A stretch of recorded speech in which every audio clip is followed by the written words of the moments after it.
ជំរាបសួរបងប្អូនទាំងអស់គ្នាថ្ងៃនេះសូមស្ដាប់រឿងនិទានដែលមានចំណងជើងថាចៅសុកនិងចៅសៅ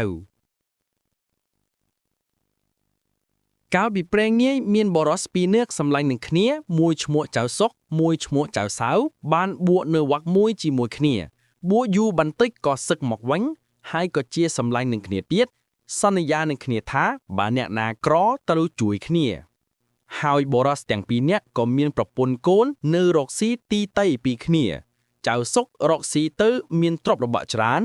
ឯចៅសៅល្ងងខ្លៅក្រលំបាកហើយប្រពន្ធមានសក់ហាយផងចៅសុកដឹងថាប្រពន្ធចៅសៅមានសក់ហាយហើយក្រលំបាកដូច្នោះទៅសួរចៅសៅ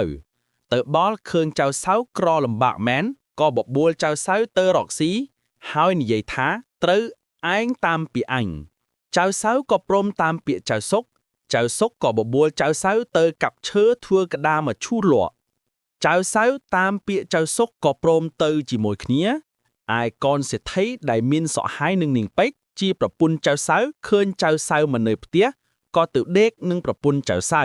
រួចហើយវិលមកផ្ទះវិញចៅសុកនិងចៅសៅធ្វើបានក្តារមកឈូសមួយក៏យកមកដាក់ក្នុងផ្ទះ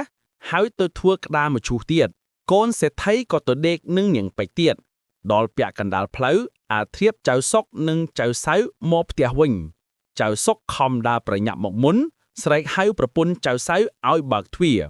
ឯកូនសេដ្ឋីក៏ភិតភ័យរត់ពុំរួច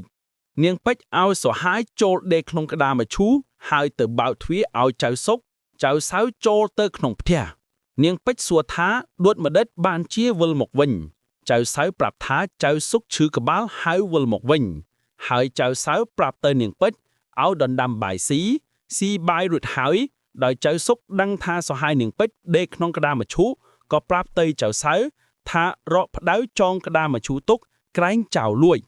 ចៅសៅក៏យកផ្ដៅមកចងក្តារមឈូសទុកក្រែងចៅលួចចៅសៅក៏យកផ្ដៅទៅចងរួចស្រេចឯចៅសៅពុំដឹងថាប្រពន្ធមានសហាយក៏ធ្វើតាមពាក្យចៅសុកបង្គាប់លុះព្រឹកឡើងចៅសៅប្រើប្រពន្ធឲ្យទៅទិញអីវ៉ាន់ហើយនាងពេជ្រហួរទៅប្រាប់សេដ្ឋីថាឲ្យឪពុកម្ដាយចាំទិញមកឈូសត្បិតកូនសេដ្ឋីនៅដេកនឹងខ្ញុំប្តីខ្ញុំមកតាន់វារត់ទៅដេកក្នុងមឈូសឥឡូវនេះប្តីខ្ញុំសែងយកមកព្រឹកនេះហើយប្រាប់ឲ្យនាងពេជ្រក៏ត្រឡប់ទៅផ្ទះវិញចៅសុកនិងចៅសៅស៊ីបាយរួចក៏សែងមកឈូសយកទៅលក់សេដ្ឋីឲ្យខ្ញុំម្នាក់ចាំមើលផ្លូវផ្ដាំថាបើឃើញអ្នកណាសែងក្តារមកឈូសមកលក់ឲ្យរត់ទៅហៅយើងចៅសុកនិងចៅសៅសែងក្តារមកឈូសទៅដល់ផ្ទះសេដ្ឋីស្រែកពពានីថាអ្នកណាទិញក្តារមកឈូសទេសេដ្ឋីឮសួរថាលក់ដំណៃប៉ុន្មានចៅសុកប្រាប់ថាឲ្យចាក់ប្រាក់ពីដីឡានស្មើនឹងមកឈូសសេដ្ឋីសុំតម្លៃចៅសុកមិនព្រមសេដ្ឋីក៏ប្រាយខ្ញុំកំដរឲ្យទៅយកប្រាក់មកចាក់ស្មើនឹងមកឈូសហើយចៅសុកនិងចៅសៅយកប្រាក់ទៅផ្ទះចាយគ្នាសេដ្ឋីគាស់មកឈូសយកកូនចេញក្រោយមកចៅសៅយកនាងពេជ្រធ្វើប្រពន្ធដូចដដែលវិញ